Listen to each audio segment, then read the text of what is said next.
yakin dan percaya hari ini kita bersuka cita, amin. Kita mau datang kepada Tuhan, kita mau naikkan segala ucapan syukur kita melalui pujian dan penyembahan kita pada saat ini. Kita bersyukur kita boleh mengadakan ibadah online kembali. Biarlah Tuhan yang boleh memulihkan setiap keadaan kita saat ini. Kita mau siapkan hati dan pikiran kita kepada Tuhan, kita mau datang, kita mau berdoa kepada Dia. Bapa yang baik, kembali Tuhan, kami beribadah Tuhan melalui online. Biarlah Tuhan melalui ibadah kami ini, yang sakit boleh Kau sembuhkan. Kami yang susah, Tuhan Kau yang menghiburkan setiap kami. Tuhan Kaulah penolong kami, Kaulah penghibur kami Tuhan. Biarlah Tuhan, kami tidak akan pernah jauh daripadamu. Mengikut Engkau Tuhan, itulah keputusan kami ya Bapa. Terima kasih Tuhan, terima kasih Yesus. Tutup bungkus ibadah kami dari awal pertengahan sampai pada akhirnya. Biarlah Roh Kudus yang bekerja. Haleluya Yesus. Mari jemaat Tuhan, kita naikkan pujian ini dengan segenap hati kita. Kita katakan, semua karena anugerah-Mu hari ini ada. Bukan karena kuatku, namun karena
sorak-sorai yang terbaik buat Allah kita.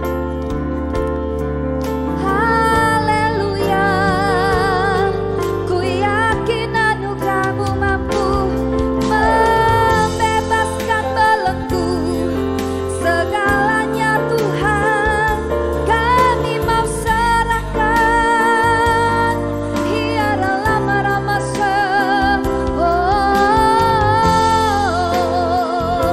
mengikut Yesus, itulah keputusanku.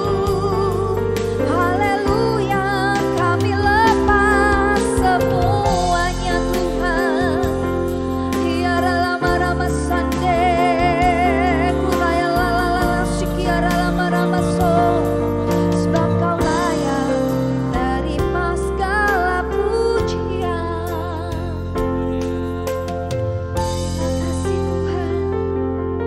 Terima kasih Tuhan. Mari Bapak Ibu Saudara semuanya kita bersatu hati dalam doa syafaat. Horabada syandakara labara labara labara labara. Bapa dalam surga, kami berterima kasih Tuhan buat segala penyertaan-Mu dan lawatan-Mu Tuhan. Kami sehati Tuhan berdoa buat gembala pembina kami, Pendeta Insinyur Niko dan keluarga. Berikan kesehatan dan kekuatan-Mu serta pengurapan-Mu yang lebih lagi Tuhan. Dan juga keempat wakilnya berikan kesehatan. Kami berdoa juga untuk ketua rayon dan cabang khusus. Kiranya kesehatan, kekuatan dan tuntunan-Mu Tuhan selalu menyertai Tuhan. Kami juga menyerahkan khususnya Gembala CK2 Tuhan, Ibu Pendeta Lydia beserta wakil-wakilnya, beserta semua gembala dan jemaat di CK2. Kiranya Engkau senantiasa mengurapi dan memakai dengan luar biasa Tuhan. Kami berdoa juga Tuhan untuk gembala kami, Bapak Pendeta Immanuel Stopo dan beserta keluarga besar. Tuhan pakai menjadi teladan dan berkat buat kami serta banyak orang. Kami berdoa juga buat wakil gembala kami Tuhan Yesus, Bapak Wisnu dan istri beserta keluarga besar Tuhan. Engkau lindungi juga, Engkau Tuhan berkati Tuhan. Kami berdoa untuk bangsa dan negara Indonesia. Kami nyatakan damailah Indonesiaku. Virus corona diamlah dan tenanglah. Ekonomi bangkit. Berdoa buat khususnya presiden kami Tuhan. Kiranya Tuhan berikan hikmat dan pengetahuan dari Bapa untuk dapat memimpin bangsa ini dengan bijaksana. Juga wakil presiden dan para menteri-menteri, DPR, MPR, TNI, Polri, kehakiman dan kejaksaan. Bapak berikan semua bekerja dengan sehati dan takut akan Tuhan. Kami juga berdoa untuk GBI, COG, ORU, dan WIA. Bapak pakai lembaga-lembaga ini untuk menjadi saluran berkat dan alat-Mu untuk memenangkan jiwa-jiwa. Kami percaya Tuhan Pentakosta ketiga dimulai dari Indonesia sampai ke bangsa-bangsa, dari timur ke barat, dan akan kembali ke Yerusalem. Kami berdoa untuk generasi Yeremia yang segenap hati, cinta mati-matian kepada Tuhan, yang hidup dalam kekudusan serta berjalan sesuai dengan kebenaran firman Tuhan. Kami juga menyerahkan jemaat di GBI Home Tuhan. Tuhan sembuhkan yang sakit, kuatkan yang lemah, hibur yang susah. Setiap masalah Tuhan beri jalan keluar. Biar setiap jemaat terus hidup dengan mata tertuju pada Tuhan, sehingga siap menyambut kedatangan Tuhan Yesus. Maranatha, datanglah Tuhan, dalam nama Tuhan Yesus. Haleluya, amin.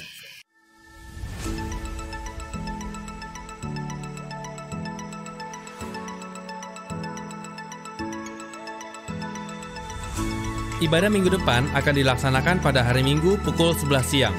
Ibadah bersama dilaksanakan melalui aplikasi Zoom.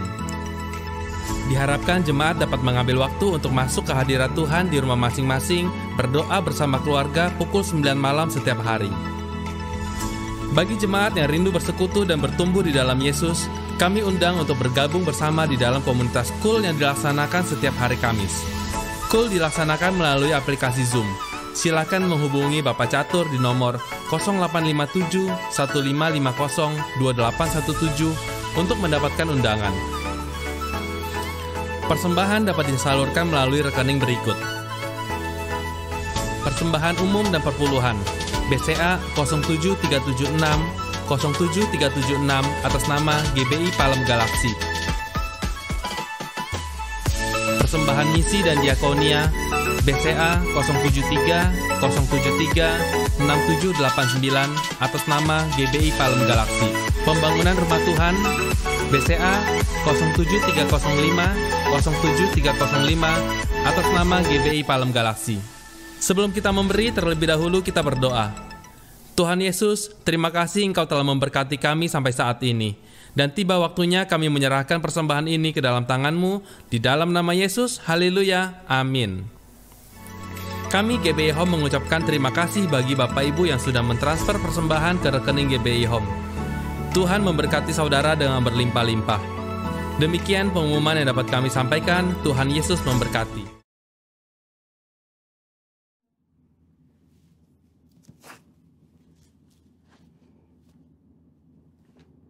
Shalom saudara, saya percaya hari ini kita semua dalam keadaan yang baik dan luar biasa.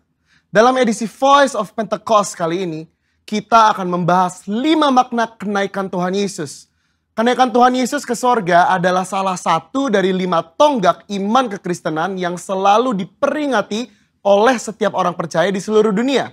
Kelima hal tersebut adalah kelahiran Kristus, kematian Kristus, kebangkitan Kristus, kenaikan Kristus, dan pencurahan Roh Kudus. Kelima peristiwa tersebut bukan sekedar cerita, melainkan sejarah yang sudah dan benar-benar terjadi, yang merupakan bagian dari rencana dan kehendak Tuhan atas dunia agar semua manusia boleh mengalami kasih, pemulihan, dan keselamatan. Hari ini kita akan melihat kebenaran-kebenaran utama tentang kenaikan Tuhan Yesus ke sorga. Yang pertama, menyatakan kesempurnaan pekerjaan dan karya penebusannya di muka bumi. Kenaikan Tuhan Yesus menandai bahwa Ia telah menyelesaikan dengan sempurna tugas yang diberikan oleh Bapa untuk turun ke dunia dan menjadi sama dengan manusia, untuk menebus dan menyelamatkan umat manusia yang telah jatuh dalam dosa. Banyak orang menganggap iman Kristen itu bodoh karena menjadikan manusia sebagai Tuhan. Tetapi iman Kristen tidak seperti itu. Karena iman Kristen percaya bahwa Yesus adalah Tuhan. Dia datang berinkarnasi menjadi manusia, lalu setelah kebangkitannya, dia kembali kepada kemuliaan keilahiannya. Yang kedua, menyediakan tempat yang kekal bagi orang percaya. Yohanes 14 ayat 2 mengatakan kenaikan Tuhan Yesus ke sorga adalah bukti bahwa sorga itu nyata dan bukan hanya sekedar fiktif belaka. Tuhan sudah menyediakan tempat bagi kita di sorga. Tetapi perlu dicatat bahwa tidak semua orang di dunia ini bisa masuk sorga. Hanya mereka yang sungguh-sungguh percaya, hidup kudus, dan menaati firman-Nya yang akan masuk sorga. Yang ketiga, menjadi imam besar, agung, dan pengantara bagi perjanjian yang baru. Di dalam Ibrani 4 ayat 14-16, Ibrani 7 ayat 25, dan Ibrani 9 ayat 15 menunjukkan betapa sempurnanya kasih, pengorbanan, dan anugerah Tuhan atas hidup kita sebagai orang percaya. Alkitab menyatakan bahwa di sorga kita memiliki imam besar agung yang senantiasa mendengar doa dan permohonan kita. Karena dia selalu menjadi pengantara bagi pengampunan dosa ketika kita datang menghadap tahta kasih karunia-Nya. Yang keempat, menyatakan kedatangannya yang kedua kali. Janji tentang kedatangan Kristus yang kedua kali diteguhkan kembali, bahkan dinyatakan dengan cara seperti apa Yesus akan datang kembali. Yaitu turun dari langit seperti Ia naik dan disaksikan oleh semua orang, terutama murid-muridnya. Hari-hari ini kita sedang menantikan janji itu digenapi oleh Tuhan. Kedatangan Tuhan Yesus sudah semakin dekat. Pertanyaannya adalah, sudahkah kita menjadi murid yang siap menyambut kedatangan Tuhan Yesus? Alkitab berkata bahwa tidak ada yang tahu akan hari kedatangan Tuhan. Karena itu, mari kita senantiasa berjaga-jaga dan siap sedia menantikan kedatangannya. Yang kelima, mencurahkan Roh Kudus untuk menyertai orang percaya sampai kesudahan zaman. Tanpa kenaikan Yesus, tidak akan pernah ada peristiwa luar biasa yang dampaknya mengguncangkan dunia sampai saat ini. Yaitu peristiwa Pentakosta, pencurahan Roh Kudus. Semua ini telah dijanjikan Tuhan sebelum Ia terangkat. Bahwa mereka akan menerima kuasa Roh Kudus untuk menjadi saksi Kristus dari Yerusalem, Yudea, Samaria, dan sampai ke ujung bumi. Tapi kuncinya, Yesus harus naik ke sorga sehingga Roh Kudus turun. Kenaikan Yesus menunjukkan bahwa dimulainya satu era yang baru di mana Allah tidak hanya mengurapi orang-orang tertentu, tetapi Allah mau tinggal dan memenuhi setiap diri orang percaya untuk dipakainya sebagai alat bagi kemuliaannya.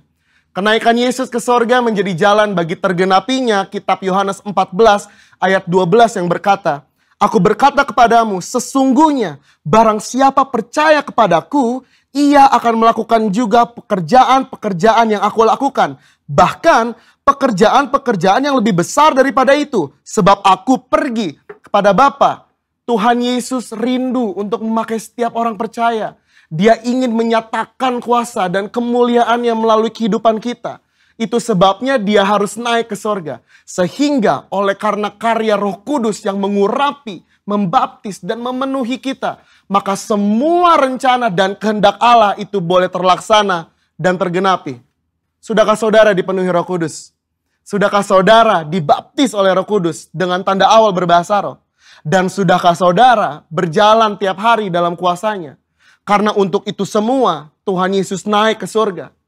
Saya percaya kita akan semakin sungguh-sungguh untuk menggenapi dan melaksanakan kehendak dan rencana Tuhan atas hidup kita. Saudara, untuk penjelasan lebih lanjut dari tim teologi kami, silakan klik link yang ada di atas atau scan QR Code yang tersedia. Salam integritas. Tuhan Yesus memberkati.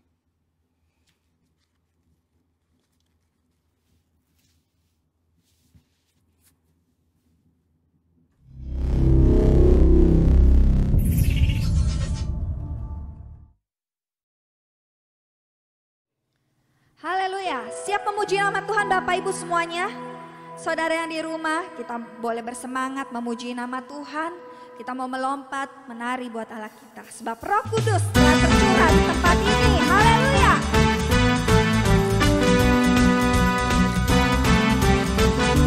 Naikkan pujian ini dengan semangat, katakan. Roh Kudus tercurah di tempat ini. Urapannya yang ajaib memulihkan umatnya. Roh Kudus tercurah bagi gerejanya, membangkitkan umat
lebih dalam lagi untuk masuk dalam hadirat Tuhan. Kita mau berdoa untuk firman Tuhan yang disampaikan.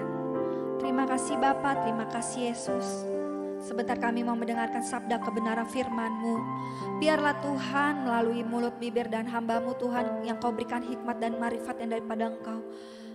Firman-Mu boleh menjadi buah Tuhan di dalam kehidupan setiap kami. Dan kami boleh melangkah dengan iman bersama dengan Engkau ya Bapa. Terima kasih Tuhan, kami serahkan hidup kami serahkan segala pergumulan kami di dalam tangan-Mu Tuhan Yesus. Sebab Engkau yang memberikan kekuatan kepada setiap kami, sehingga kami dapat menanggungnya ya Bapa. Terima kasih Tuhan, terima kasih Yesus. Mari jemaat Tuhan yang di rumah, kita mau naikkan penyembahan kita mau naikkan lagu ini sebagai doa kita kepada Tuhan. Haleluya. Saat ku dalam kesesakan, yang ku harap hanya Kau Tuhan. Saat badai hidup menerpa, masih ada Tuhan bagiku. Saat semua jalan tertutup, saat semua jalan tertutup, tiada yang sanggup menolong. Saat air mata tercurah, masih ada Tuhan bagiku.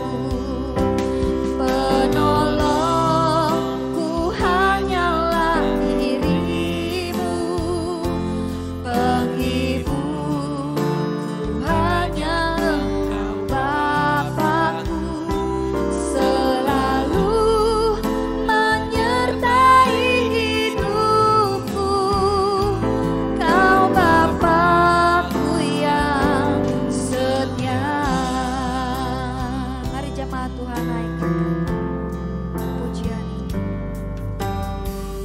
Saat semua jalan tertutup,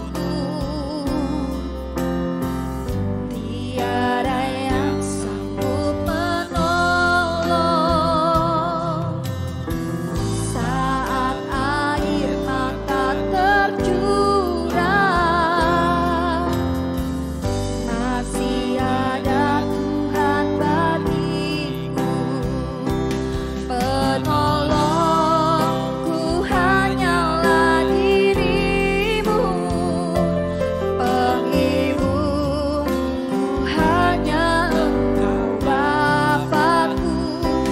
Selalu menyertai hidupku, Kau Bapa-Ku yang setia.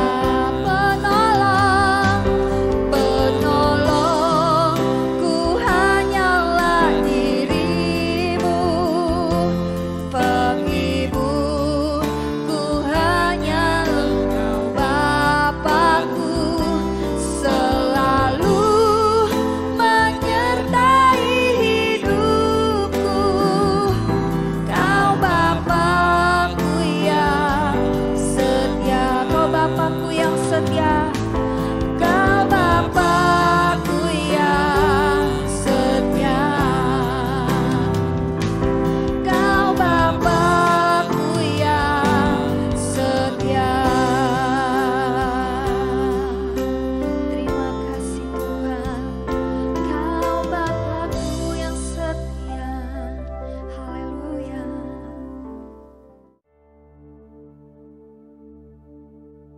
Shalom, saya percaya kita semua ada dalam keadaan sehat. Kita semua ada dalam naungan kasih daripada Tuhan. Puji Tuhan, kita semua tidak ada seorang pun yang sakit, lemah, tapi kita semua ada dalam keadaan menang di dalam Tuhan. Hari ini kita akan belajar dari 1 Petrus pasal yang keempat ayat yang ke-7 berbunyi, kesudahan segala sesuatu sudah dekat. Karena itu firman Tuhan katakan, kuasailah dirimu, jadilah tenang, supaya kamu dapat berdoa.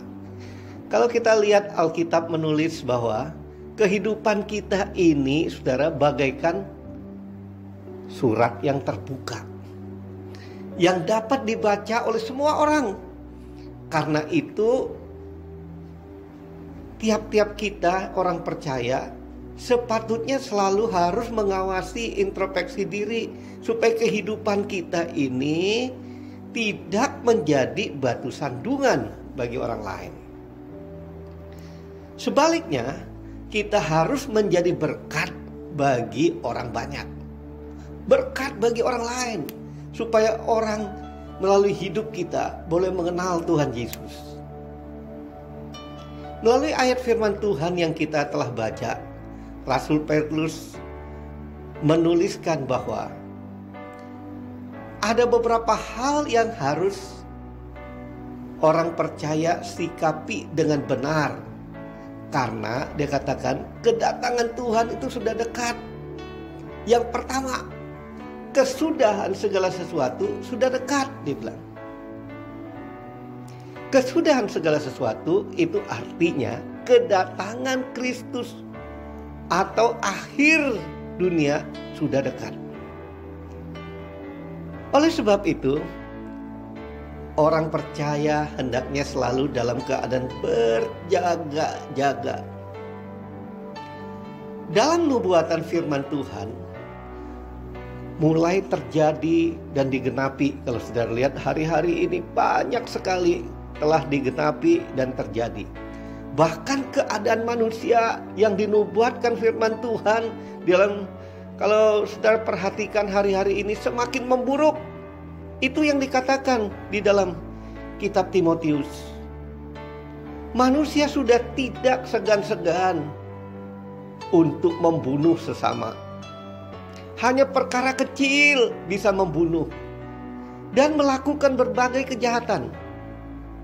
Saat manusia hidup menuruti hawa nafsunya, maka manusia itu akan begitu mudah untuk menyombongkan diri, menjadi pemfitnah, memberontak terhadap orang tua. Oh, banyak hal yang dilakukan sehingga kehidupan moral manusia menurun. Tidak sedikit yang hidupnya dikuasai oleh kesenangan dunia yang akan membawa mereka kepada kebinasaan. Karena kasih semakin dingin, kata firman Tuhan. Kasih itu semakin tawar. Keadaan dunia di akhir zaman memang semakin tidak baik, saudara.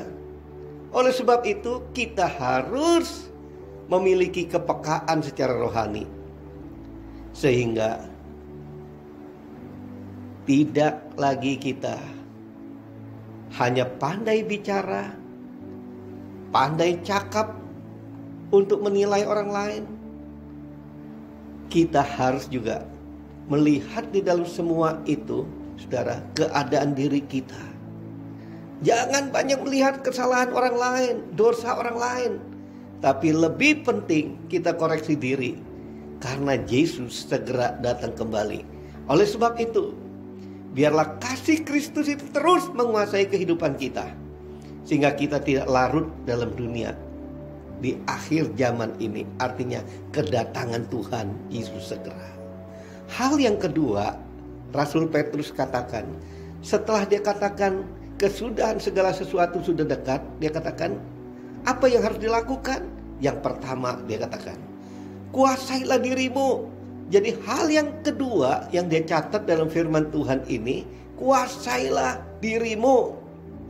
Rasul Petrus menerangkan agar setiap orang mampu menguasai diri. Karena hari-hari ini, hari-hari akhir ini adalah hari yang jahat. Ada banyak hal, ada banyak kejadian yang dapat memancing kita untuk berbuat dosa. Banyak orang mudah marah, mudah terpancing melakukan hal-hal yang jahat. Bahkan tidak jarang Ada banyak orang yang rela untuk membunuh hanya karena tersinggung, ataupun mengakhiri hidup dirinya sendiri dengan mudahnya tanpa berpikir panjang, loncat dari gedung tinggi. Jika kita mau selidiki, mengapa semua itu bisa terjadi? Salah satu jawaban yang bisa ditemukan adalah karena orang-orang itu tidak mampu menguasai diri. Menguasai diri adalah sebuah seni, saudara. Sekali lagi, menguasai diri itu adalah sebuah seni. Karena di dalamnya memerlukan adanya sebuah keahlian yang khusus agar dapat dilakukan, yaitu memiliki satu manajemen diri, penata layanan diri, atau mengontrol diri. Menguasai diri atau penguasaan diri itu merupakan salah satu sifat daripada Roh Kudus.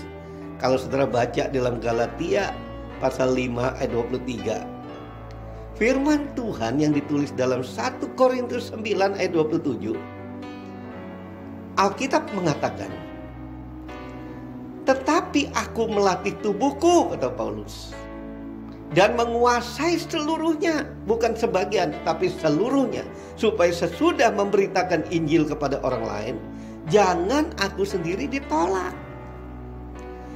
Rasul Paulus menasihati kita bahwa dia melatih dirinya sendiri dan menguasai seluruhnya. Seluruhnya, sekali lagi seluruhnya, jangan sebagian, saudara, tapi seluruhnya. Jika ia menguasai diri, maka setelah mengabarkan Injil, dirinya sendiri tidak ditolak sama Tuhan. Dia tidak mau supaya dalam pelayanannya itu sia-sia, sehingga kalau tidak menguasai diri, dia ditolak. Saudara, coba kita lihat apa saja yang harus kita kuasai. Ada beberapa hal yang mesti kita kuasai supaya kita ini pada waktu kita ketemu Tuhan, kita jangan ditolak. Pertama, saudara, yang paling susah orang kuasai itu sebetulnya namanya emosi. Emosi itu ada namanya kemarahan. Kalau kita baca Amsal 29 ayat 22, Amsal 21 ayat 19, emosi yang tidak ditaklukkan akan muncul tidak terkendali, saudara, sehingga menimbulkan pertengkaran, perkelahian, dan tidak jarang berakhir dengan pembunuhan. Jadi emosi itu perlu ditaklukkan. Ditaklukkan itu artinya kita harus melawan, bersedia untuk menyerahkannya kepada Tuhan. Bagaimana kehidupan saudara? Bagaimana dengan emosi saudara? Saudara hidup dengan emosi, jalan dulu baru berpikir, atau saudara berpikir dulu baru emosi, baru saudara bertindak? Mana saudara? Saya ulangi, saudara hidup dengan emosi, jalan dulu baru berpikir, atau berpikir dulu baru bertindak? Yang mana saudara? Saya nggak tahu.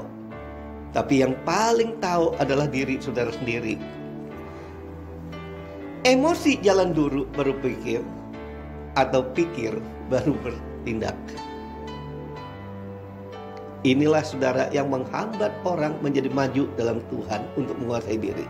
Yang kedua saudara, yang mesti orang kuasai adalah di dalam Pengkhotbah pasal 2 ayat 10, ya saudara, firman Tuhan membicarakan tentang seorang namanya Salomo.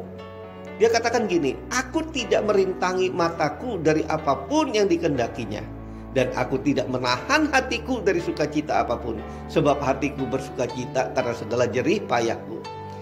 Itulah buah segala jerih payahku, apabila keinginan mata tidak dikendalikan, saudara. Maka orang yang hidup boros, tidak bijaksana dalam penggunaan uang, Sehingga orang itu terbelenggu dalam jerat hutang dan berakhir dalam persoalan keuangan. Persoalan keuangan akan menimpa hidupnya, sehingga saudara hidupnya selalu merasa tidak cukup. Akhirnya saudara, kalau dia tidak datang kepada sumber berkat itu, sumber uang itu kepada Tuhan, tapi dia bisa datang ke wakilnya sumber uang itu, ke hamba Tuhan, ataupun ke rekan-rekan wakilnya, ke jemaat-jemaat. Sehingga saudara mengharapkan bantuan orang lain untuk hal itu. Kenapa? Karena tidak menguasai keinginan mata. Yang ketiga saudara, yang mesti dikuasai, ya, dikendalikan. Yang ketiga, Yakobus katakan, saudara, Yakobus pasal 3 ayat 2-3, itu ada dosa mulut, saudara. Apabila kita dapat mengendalikan mulut, kita akan dapat mengendalikan seluruh tubuh kita. Jadi yang ketiga saudara, adalah kuasai mulut kita. Bahkan saudara, sikap, reaksi, dan tindakan kita itu bermula dari apa yang keluar dari mulut kita. Betapa banyak orang hidup bagaikan Rambo, saudara. Tahu Rambo? Rambo itu saudara kalau melihat sasaran itu ditembak aja, pokoknya sembarangan aja tembak. Banyak orang seperti Rambo ini saudara, menggunakan mulut, pokoknya asal ada kesempatan tidak akan bisa berhenti. Pokoknya ngomong semua apa aja, pokoknya bisa diungkapkan. Benar salah pokoknya ngomong aja. Yang penting ngomong. Itu banyak orang saudara, sehingga segala sesuatu diucapkan tanpa berpikir lebih dahulu. Pada waktu saudara diberitahu salah, baru dia ngomong, oh salah ya. Setiap melihat sasaran saudara, kalau Rambo ini namanya, setiap ada kesempatan, ia menembak membabi buta. Karena memang pelurunya banyak saudara. Jangan mau jadi Rambo saudara. Firman Tuhan menerangkan bagi kita, cepatlah mendengar, tapi lambatlah berbicara. Cepat mendengar, lambat berbicara. Bukan banyak berbicara, nggak usah dengar, enggak. Tapi lambatlah berbicara, tapi cepatlah mendengar. Apa yang Tuhan inginkan? Tuhan inginkan saudara jadi sniper yang penuh kesabaran, senantiasa menunggu waktu yang tepat untuk berbicara, untuk melakukan sesuatu yang penting pada waktu yang tepat. Sniper, saudara tahu apa sniper? Sniper itu adalah penembak jitu. Tuhan ingin supaya saudara dan saya berkata-kata itu kata-kata yang tepat, tepat waktu, saudara, tepat sasaran. Jadi ngomongnya itu memberkati orang lain, bijaksana, bukan terus-menerus ngomong. Jadi, tepatlah yang Rasul Petrus sarankan untuk hidup di akhir zaman ini, agar kita dapat menguasai diri. Karena menguasai diri itu lebih sukar daripada menjinakkan binatang buas loh saudara. Orang yang menguasai diri mengetahui batas kemampuannya dan kelemahan lawannya, sehingga bertindak pada waktu yang tepat. Jadi orang ini akan disebut orang yang bijaksana. Saudara, jadi yang pertama tadi Paulus katakan, kesudahan segala sesuatu sudah dekat, yang pertama. Yang kedua, kuasailah dirimu. Yang ketiga, lalu dia katakan, jadilah tenang. Orang yang bisa menguasai diri itu baru bisa tenang hidupnya. Saudara, orang yang gak bisa menguasai diri itu gak akan tenang. Dalam hidup ini kita menghadapi begitu banyak masalah. Bagaimana kita menyikapinya akan sangatlah menentukan seperti apa hasilnya kelak. Jadi respon Anda menentukan hasil akhir. Kepanikan akan membuat kita terburu-buru dalam mengambil keputusan. atau bahkan membuat kita tidak bisa berpikir jernih. Pasti dong saudara tahu akibatnya. Akibatnya bukan kita hanya berkurang, tetapi malah masalah akan makin bertambah. Namun sebaliknya, ketenangan akan sangat membantu kita untuk kita menyelesaikan masalah. Karena kita bisa berpikir, saudara, sebelum kita bertindak. Kita bisa berpikir sebelum kita mengucapkan. Dengan segala, saudara, pertimbangan dan berusaha mendengarkan apa yang Tuhan katakan. Jadi orang yang bijaksana akan menanti waktunya untuk mengucapkan. Jangan biarkan pikiran kita ini untuk memikirkan hal-hal yang buruk, saudara. Ketimbang berpikir dengan tenang untuk mencari penyelesaian masalah yang kita hadapi, kita selalu menempatkan pikiran buruk. Lepaskan itu. Nah, saudara, ketenangan merupakan hal yang sangat penting dan menentukan pada saat kita menantikan pertolongan Tuhan. Jadi saudara, firman Tuhan katakan, di dalam tinggal tenang dan percaya, di sana letak kekuatanmu. Itulah yang dikatakan kitab Yeremia, saudara. Oleh sebab itu, saudara, banyak orang tidak tenang hari-hari ini. Karena apa? Karena tidak bisa menguasai diri. Tapi firman Tuhan mengajar kita, akhir zaman Tuhan segera datang. Kesudahan segala sesuatu sudah dekat. Biarlah kita menguasai diri dan jadi tenang. Tujuannya apa? Satu tujuannya yang yang Petrus tuliskan, saudara, di dalam 1 Petrus pasal 4 ayat 7 ini. Supaya kamu dapat berdoa. Apa, saudara? Supaya kamu dapat berdoa. Kalau kita cermati sungguh-sungguh, maka kita menemukan bahwa ada persoalan terkait dengan doa. Apa persoalannya?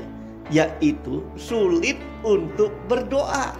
Saudara, banyak orang sulit berdoa bila mana belum bisa menguasai dirinya dan jadi tenang. Jadi kalau orang gak bisa menguasai diri dan menjadi tenang, itu sulit sekali untuk bisa berdoa. Inilah yang Petrus, saudara, mengajarkan kita supaya jadi tenang.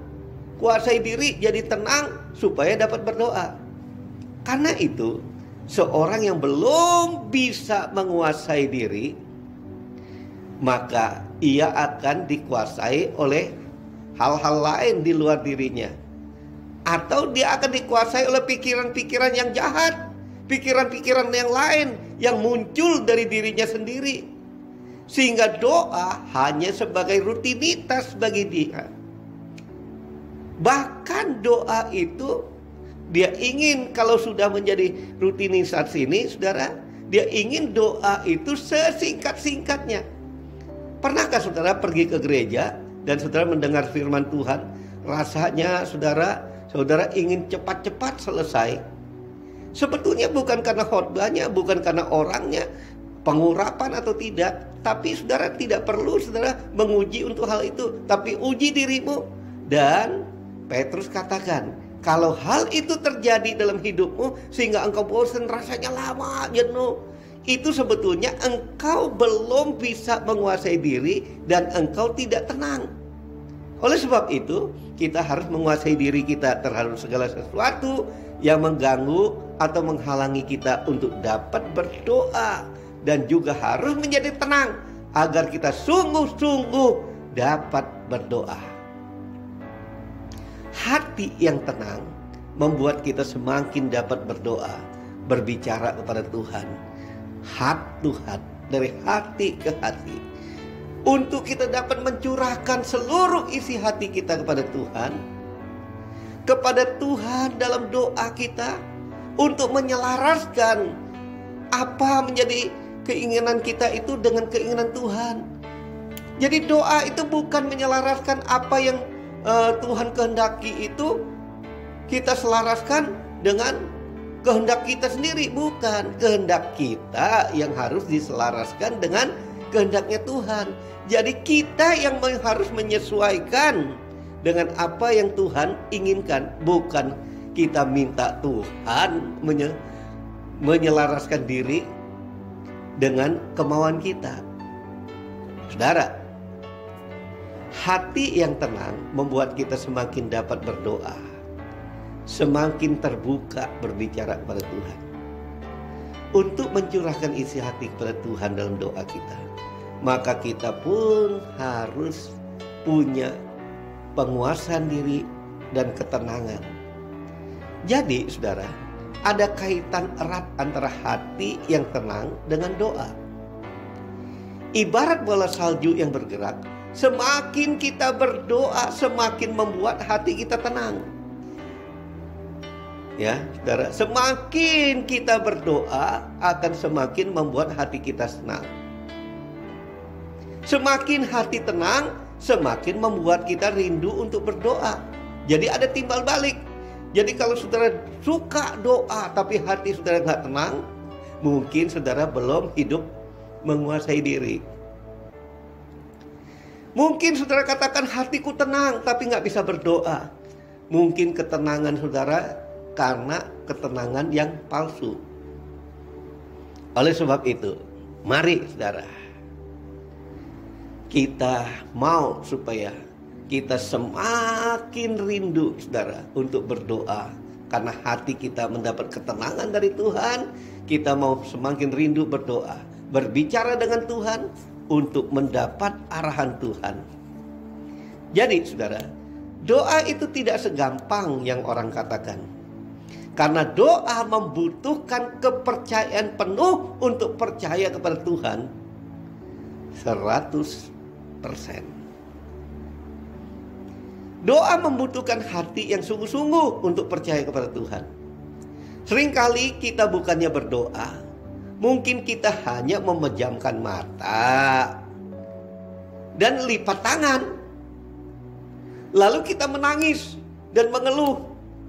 Wah, orang lain lihat, wah saudara ini begitu kusuk berdoa. Nggak taunya saudara, kita lagi protes kepada Tuhan. Kita sedang protes, mengapa Tuhan semua masalah ini terjadi dalam hidupku? Mengapa harus aku alami penderitaan seperti ini? Saudara, ini bukan doa namanya, tapi ini mengeluh, ya, bersungut-sungut, meratapi kesulitan yang sedang dialami dalam hidup ini. Tuhan Yesus telah menunjukkan teladannya. Sekalipun ia takut, saudara, Tuhan Yesus itu dia datang, saudara, menjadi sama seperti saudara dan saya. Dia menjadi manusia, hanya bedanya dia tidak berdosa. Dia datang seperti manusia 100%. Dia juga merasa takut, merasa gentar ketika saudara dia akan menyelesaikan pekerjaannya mau disalibkan. Tetapi saudara, ia berusaha menguasai diri dan menjadi tenang. Oleh sebab itu ia bisa berdoa dan dengan sungguh-sungguh. Bukan mengeluh, bukan bersungut, bukan meratapi apa yang sedang terjadi. Tetapi ia hadapi apa yang terjadi dan menyerahkan sepenuhnya kepada Bapa. Mungkin saat ini kita menghadapi suatu pergumulan, masalah, persoalan. Saya nggak tahu apa masalah yang saudara hadapi, keluarga kah, kesehatan kah, keuangan kah, atau apa yang saudara hadapi. Tapi saya mau katakan, mari kita menguasai diri dan jadilah tenang, serta dapat berdoa seperti yang Tuhan Yesus ajarkan. Jadi sebelum kita berdoa, kuasai diri jadi tenang. Semua itu bersumber kalau kita mau serahkan semuanya kepada Tuhan. Semuanya kepada kehendak Bapa yang di sorga. Sehingga kita dapat berkata, tetapi Tuhan, janganlah seperti apa yang aku kehendaki, melainkan apa yang Engkau kehendaki. Maka saudara, marilah kita mulai sekarang melihat hati kita. Apakah kita sudah menguasai diri kita dan jadi tenang? Sehingga apapun yang kita doakan dan kita minta, maka kita percaya bahwa kita telah memperolehnya. Oleh sebab itu saudara, biarlah hari ini, kalau firman Tuhan katakan kesudahan segala sesuatu sudah dekat, kuasailah dirimu, jadilah tenang, supaya engkau dapat berdoa. Sudahkah engkau hari-hari ini mempersiapkan diri hidup di dalam doa? Karena engkau telah menguasai diri. Dengan pertolongan Roh Kudus kita menguasai diri kita. Kita jadi tenang. Dan kita berkata, Tuhan, segeralah datang. Aku siap menantikan engkau. Mari kita tundukkan kepala. Setiap saudara dan saya yang siap untuk menanti kedatangan Tuhan, mari angkat kedua tanganmu. Kita mau sembah Tuhan. Oh rala nama syata karala nama syikirala nama karala. Oh rala nama syata karala nama laba laba laba laba laba syikirala nama syanaka. Kayak nama karala nama syata karala nama. Biarlah pengurapanmu Tuhan turun atas setiap umatmu. Engkau Roh Kudus memberi kami kekuatan supaya kami ini siap untuk dapat rela hati dalam pertolonganmu untuk menguasai diri. Supaya kami jadi tenang, tidak gelisah dengan keadaan dunia ini. Tapi kami tenang, hanya bersamamu, hanya dekat padamu, kami jadi tenang. Kami boleh menguasai diri dan jadi tenang. Satu hal Tuhan, supaya kami dapat berdoa. Di dalam kami makin kami berdoa, makin kami rindu akan Engkau. Karena ketenangan itu memenuhi hidup kami. Sehingga Tuhan, kami semakin berjalan selaras dengan apa yang Engkau kehendaki. Dan hidup kami Tuhan berjalan di dalam jalan yang Engkau kehendaki. Dan hidup kami pasti akan diberkati, akan dibedakan lebih dari orang lain. Dalam keadaan apapun, maka kami akan menjadi pemenang, lebih dari pemenang. Terima kasih Tuhan Yesus, berkati semua umat-Mu. Berkati dalam usaha pekerjaan, rumah tangga, kesehatan, dan apapun yang mereka alami. Karena mereka adalah milik-Mu. Biarlah mereka hidup hari-hari ini. Sekali lagi Tuhan, biarlah umat-Mu boleh hidup menguasai diri, jadi tenang. Dan mereka menjadi pendoa-pendoa. Mereka orang yang suka berdoa. Dalam nama Tuhan Yesus. Haleluya. Amin. Tuhan berkati saudara-saudara.